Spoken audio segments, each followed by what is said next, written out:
है ग्रीष्म ऋतु, लेकिन वृंदावन में ग्रीष्म ऋतु का कोई प्रभाव नहीं उस समय। अब तो खैर बहुत गर्मी पड़ती है, अब तो वृंदावन की गर्मी बड़ी असहनीय होती, लेकिन जब तक भगवान थे तो गर्मी नहीं पड़ती। बड़े सुंदर पुष्प खिले रहते थे, हवाएं चलती रहती थी, यमुना का जल उछलता रहता था, ऐसा लगता था 12 महीने बसंत ही बसंत होगा। एक प्रलंबासुर नाम का असुर आया ग्वाला बनकर, और भगवान के ग्वालों की टीम में शामिल हो गया। भगवान पहचानते तो ही, पहचान लिया। भगवान ने कहा चलो टीम बांट लेते हैं, 2 टीम बांट ली, खेलने लगे। खेलने की शर्त थी कि जो टीम हारेगी तो हारी वाली टीम के ग्वाले को जीती वाली टीम के ग्वाले को अपने कंधे पर बिठा करके और बहुत दूर तक दौड़ना पड़ेगा। खेलने लगे भगवान, खेलते खेलते हार गए। भगवान ऐसे कभी हारते नहीं हैं, हार के भी अपराजित रहते हैं प्रभु। सुदामा नाम के गोप से भगवान हारे, तो भगवान घोड़ा बन गए। घोड़ा ही होता है ना, झुक जाओ 4 पैर से, जैसे नाती पोता बना लेते, दादाजी नाना जी घोड़ा बनो, घोड़ा बनना पड़ता है, क्या करें, चाहे सुप्रीम कोर्ट का जज क्यों ना हो। और घर में नाती पोते कह देंगे घोड़ा बन जाओ तो उसको भी बनना पड़ता है। तो भगवान भी भक्तों के लिए घोड़ा भी बन गए। भगवान ने कहा हम पहले भी बन चुके हैं, हमारे लिए कोई नई बात नहीं। हैग्रीव अवतार लिया था भगवान ने, तब भगवान घोड़े के अवतार बने थे, हैग्रीव हुए थे। देवी पुराण में ऐसी कथा आती है, युद्ध करते करते भगवान जो थक गए थे, तो धनुष में अपना सिर टिका करके लेट गए, नींद आ गई। अब ब्रह्मा जी ने कहा ऐसे भगवान सो जाएंगे तो फिर युद्ध कौन करेगा, तो उठाएं कैसे। तो उन्होंने दीमक को उत्पन्न किया। दीमक लगती ना घर में, ब्रह्मा जी ने दीमक को उत्पन्न किया और कहा जाओ ऐसा करो, जो धनुष की डोर है उसको काट दो। अरे उसने कहा भगवान को काटेंगे तो मर जाएंगे, ऐसा काम हम क्यों करें, क्या लाभ होगा। कहा लाभ होगा हवन में, हवन के बाहर जो वस्तुएं गिर जाती हैं, हवन की सामग्री, उसको जब किसी स्थान पर फेंक दिया जाएगा तो उस पर तुम्हारा अधिकार होगा। दीमक वही खाता है, तो चावल जौ तिल इत्यादि बाहर गिर जाता है, उसको उठा करके एक स्थान पर हम रख देते हैं, वहां दीमक लग जाती है, दीमक उसी को खाए। ब्रह्मा जी ने उसको वरदान दिया, दीमक को वरदान मिला, तो दीमक ने वो डोर काटी।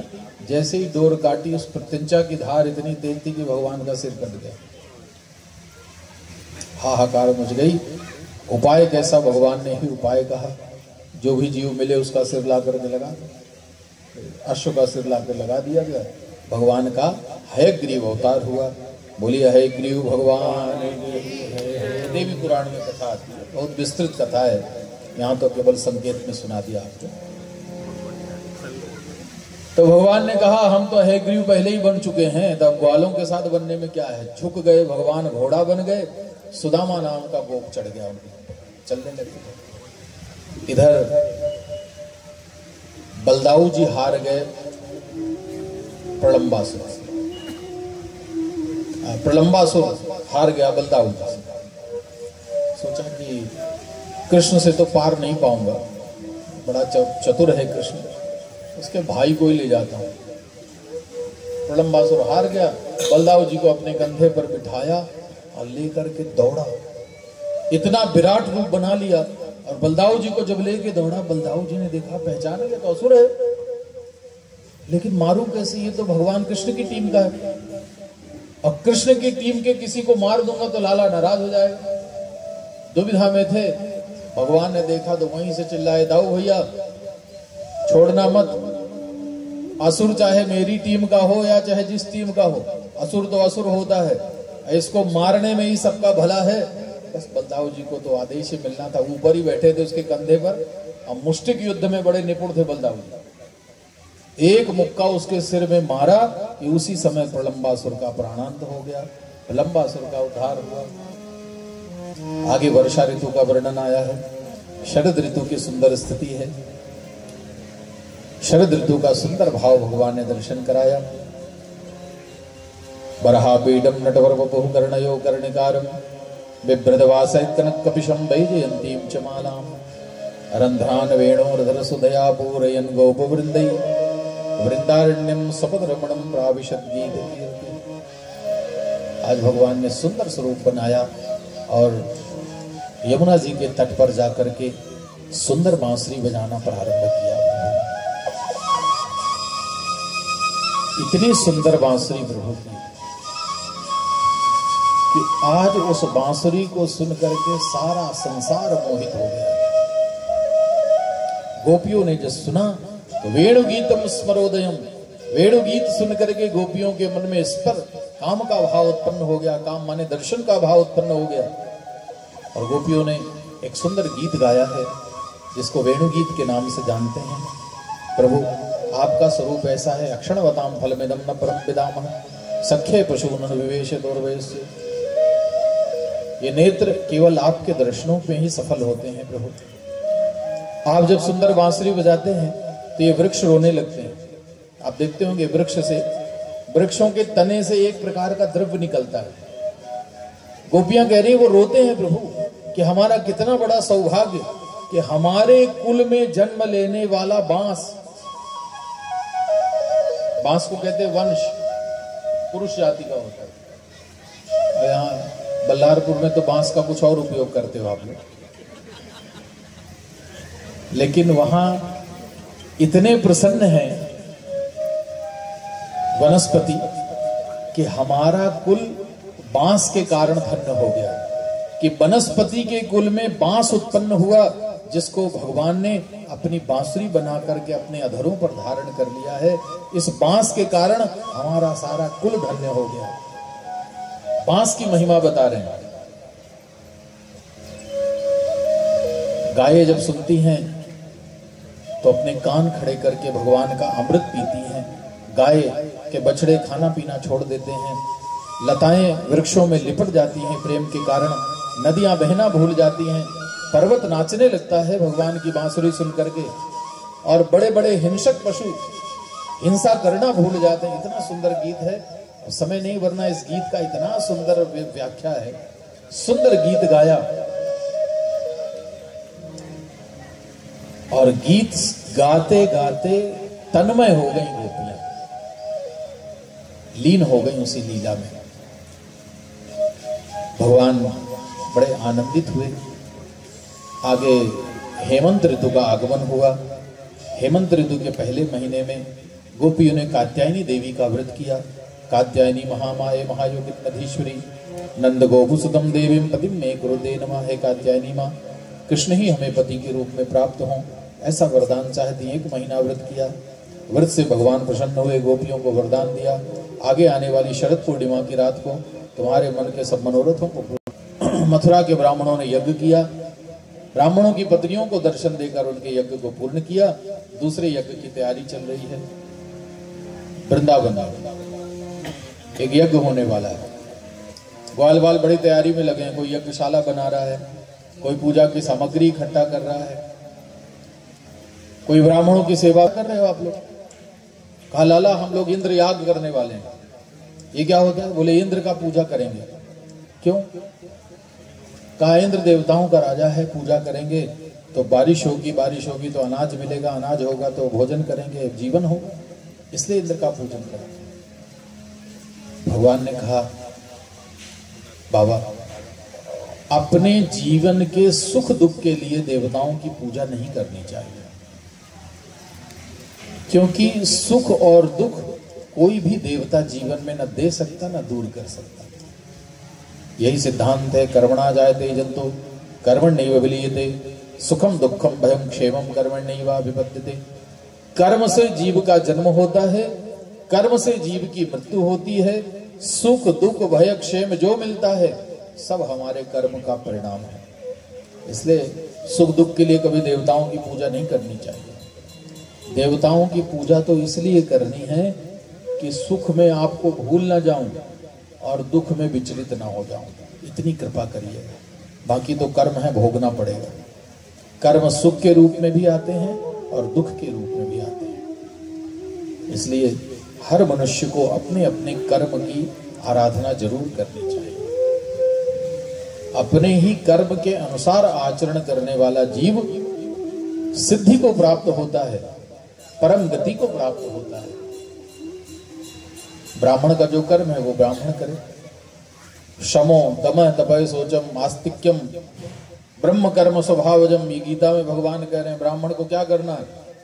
इंद्रियों का निग्रह करना है, तपस्या करना है, क्षमा करना है, आस्तिक भाव रखना है, भगवान की आराधना करना है, वेद पढ़ना है, वेद पढ़ाना है, यज्ञ करना है, यज्ञ कराना है, दान लेना, दान देना, ये ब्राह्मण का कर्म। क्षत्रियों का कर्म रक्षा करना, यज्ञ करना, यज्ञ कराना, दान देना, लेना नहीं, क्षत्रियों का धर्म है। वैश्यों का कृषि गौरक्ष वाणिज्यम वैश्य कर्म स्वभावजम, वैश्य का धर्म होता है खेती करना, गायों की सेवा करना और व्यापार करना, इससे जो धन मिले उससे धर्म करना, ये वैश्य का धर्म होता है। और चतुर्थ वर्ण का धर्म है इन सब की सेवा करना। तो अपने अपने धर्म को श्रेष्ठ मान करके उस धर्म का आचरण करना चाहिए। जो व्यक्ति अपने वर्ण से अच्छा दूसरे के वर्ण को मान करके अपने ही वर्ण की निंदा करता है, उसको घोर नरक की प्राप्ति होती है। हम, भगवान ने कहा हम वैश्य हैं, हमारा कर्म है गायों की सेवा करना, तो बाबा हम अपने कर्म की पूजा करें, पूजा ही करनी तो गायों की पूजा करें, गाय ही हमारा भगवान है। और पूजा करना है तो गायों की जो रक्षा करते हैं, ऐसे गोवर्धन नाथ का पूजा करो, प्रकृति की पूजा करो। गायों की रक्षा गोवर्धन से, गोवर्धन की रक्षा वृक्षों से, तो वृक्ष लगाओ, वृक्षारोपण करो, प्रकृति बचेगी। पर्वत बचाइए। प्रकृति की सुरक्षा करोगे तो आप सुरक्षित हैं। प्रकृति बिगड़ गई तो सब बिगड़ जाएगा। इसलिए हम गायों की सेवा करेंगे, गोवर्धन की पूजा करेंगे। लाला, पर्वत की पूजा कैसे होगी? इसकी विधि तो नहीं मालूम। भगवान ने कहा विधि एक जैसी, सारे देवताओं की पूजा का विधि एक जैसा है, थोड़ा थोड़ा अंतर होता है। तो गिरिराज जी की पूजा में थोड़ा सा भेद है, बस थोड़ा महंगी पूजा है। सत्यनारायण भगवान की पूजा बड़ी सस्ती है, पनीरी बना लो, पूड़ी बना दो, हो जाए। ये थोड़ा महंगे भगवान है, 56 भोग लगते हैं। 55 लगा दिया तो प्रसन्न नहीं होंगे, 56 या 56 से ज्यादा, तभी भगवान खुश होंगे। 56 भोग क्यों लगते हैं? यशोदा जी भगवान को 8 बार खिलाती है। जब भगवान ने गिरिराज उठाया तो 7 दिन तक बिना खाए पिए खड़े रहे। 7 दिन के बाद जब पर्वत रखा तो यशोदा ने कहा लाला 7 दिन से नहीं खाया तुमने, तो 7 दिन का एक ही दिन में खाना पड़ेगा। तो 7 में 8 का गुणा करो तो 56। उस दिन नियम बन गया, भगवान को 56 भोग खिलाने लगे लोग। तो कहा लाला कैसे पूजा होगी? कहा 56 भोग 36 प्रकार के व्यंजन बनाओ, पूजा से भगवान प्रसन्न होंगे। तैयारी हुई, बढ़िया सुंदर सुंदर भोजन बना, पूजा करें। हाँ कैसे करें? पहले स्नान कराओ। इतने बड़े भगवान को कौन स्नान कराएगा? छोटे मोटे तो नहीं, शालिग्राम की नहला दो। 21 किलोमीटर का भगवान है, कैसे नहाएगा? बोले गंगा जी को बुलाना पड़ेगा। गंगा जी का स्मरण किया, गिरिराज को स्नान कराने के लिए मानसी गंगा प्रकट हो गई। बोल मानसी गंगा की जय। वृंदावन में भी गंगा बहती है, मानसी गंगा नाम है उसका। मानसी गंगा ने गिरिराज को स्नान कराया, दूध से अभिषेक किया गया, चंदन पुष्पमाला समर्पित की गई, धूप किया गया, दीप किया गया, फिर नैवेद्य समर्पित किया गया, 56 भोग भगवान को अर्पित कर दिए गए। भगवान बड़े प्रसन्न हुए, इतना सुंदर 56 भोग लगाया। भगवान ने सोचा आप ग्रहण कर लें, लेकिन ग्रहण कैसे करें? आप लोग तो थोड़ा टाइम तो लगेगा, अब ऐसे घूरते रहोगे तो भगवान नहीं खा पाएंगे। देखिए थोड़ा देर वहां देखना बंद कर दीजिए। पीछे वाले सोच रहे होंगे कि क्या क्या रखा है, आगे वाले को तो फिर भी दिख रहा होगा, नहीं दिख रहा। पीछे वालों को बड़ा कुतूहल होगा कि क्या क्या होगा, समझ में नहीं आ रहा। तो आप अपनी जगह पे बैठे रहिए, बैठे बैठे आपको पता चल जाएगा कि क्या क्या भगवान को क्या क्या चीज का भोग लगाया गया है। अपनी जगह पे बैठे रहिएगा और ध्यान से सुनते भर जाइएगा कि क्या क्या भगवान को भोग लगा। बोल भक्त वत्सल भगवान की, बांके बिहारी लाल की, कृष्ण कन्हैया लाल की, जय जय श्री राधे। आज महाराज श्री के शिव मुखारविंदों से एक बात सुनने को मिली।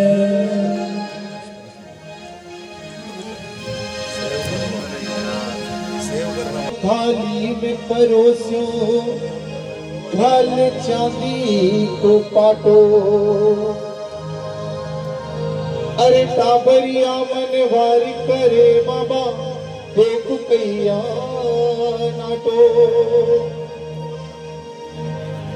भोग लगाओ शाम भर हमारा, बाकी भक्तों ने बांटो बांटो बाबा बांटो। बोल सावरी सरकार की